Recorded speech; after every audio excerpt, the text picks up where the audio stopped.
The AI standard surface material is going to be our default material for the duration of this project and probably for most of your lives as texture artists.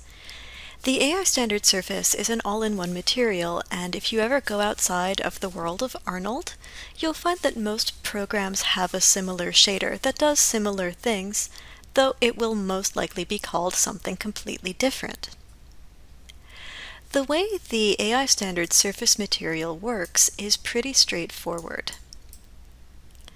If I look at it here in the graph, I can see that it's got a number of different categories. Next to each category, there's either a green or a red dot. The red dots mean that I've got three color options, red, green, and blue. The green dots mean that I've only got one option, probably luminance. Over here in the property editor, I can see more details about the various categories. For example, when I look at base, I can see base and base color.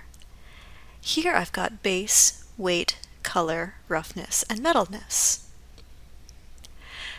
The color option controls the diffusion of color across the object surface. So in my previous video, I made this red by clicking on the color swatch and then clicking on a color. In here, I can also change the hue, saturation, and value of the color. Hue is the RGB value. Saturation is a sliding scale from pure hue to white. And value is a sliding scale from pure color to black. Out here, these sliders will also allow me to slide between black and pure color. There's also a black and white checkbox. The black and white checkbox will open up the Create Render Node window, which will allow me to assign a different node to this value.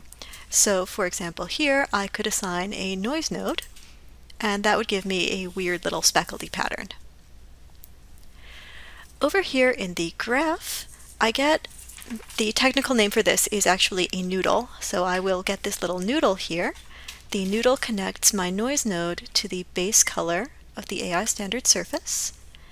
If I select the noodle, I can delete it to remove that connection, and if I click back into the AI standard surface, you see my teapot goes back to being gray.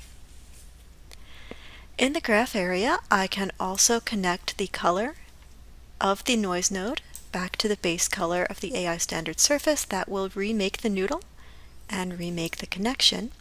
And in this case, what I'm doing is a left click and drag from the out color to the base color. You'll also see when I'm doing that when I go from out color and hover over here, all of the red dots highlight. I can connect this noise node to anything with a red dot. That's because out color has three outputs, red, green, and blue, so it connects to anything with an input that takes three inputs, red, green, and blue. If I were to take the out alpha of the noise node, I could connect it to any of the green dots, but the red dots gray out. That's because alpha is a single value, and these only take single values. Back over here, base color is a great way for me to show you how nodes work and how they connect. The other attributes, weight is the amount of reflection off of the surface, and 0.8 is mathematically correct for the vast majority of objects. This is not an attribute that I ever recommend anyone change. Roughness you won't see do very much here, but will become important later on. Roughness will make the surface a little bit softer. It will make it so that it isn't quite as smooth and perfect as it was before. The last attribute in base is metalness, and if I turn this up, I will get a metallic finish.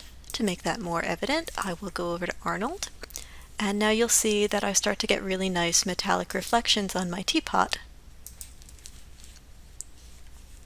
Beautiful metallic reflections.